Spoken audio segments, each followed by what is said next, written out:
विधानसभेचा आखाडा फक्त सागर डिजिटलवर। जास्तीत जास्त मतदान होण्यासाठी शासन स्तरावर प्रयत्न केले जात आहे। त्या अंतर्गत पेण विधानसभा मतदारसंघात स्वीप अंतर्गत मतदान जनजागृती करण्यासाठी शनिवारी मोटर बाईक रॅली काढण्यात आली होती।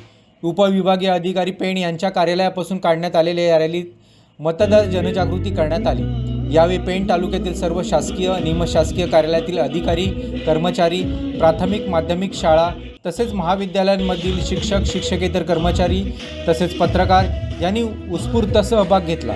यावेळी तहसीलदार तानाजी शेजाळ, प्रांत तथा निवडणूक अधिकारी प्रवीण पवार, वन अधिकारी कुलदीप पाटकर आदी शासकीय अधिकारी पत्रकार या जनजागृती अभियानात सहभागी झाले होते। विधानसभा मतदारसंघामध्ये मतदारांमध्ये जनजागृती व्हावी याकरता आज रॅलीचं आयोजन करण्यात आलेलं आहे। पेण शहरामध्ये ही रॅली आपल्या प्रांत ऑफिस पासून सुरुवात होऊन नगरपालिका चावडी नाका ते शिवाजी महाराज चौक, शिवाजी महाराज चौकातून महावीर मार्गे परत या ठिकाणी होणार आहे। या ठिकाणी सर्व कर्मचारी व सर्व जे रॅलीमध्ये सहभागी पत्रकार बांधव वगैरे जे आहेत त्या सर्वांना शपथ दिली जाईल आणि या ठिकाणी रॅलीचा समारोप करणार आहोत।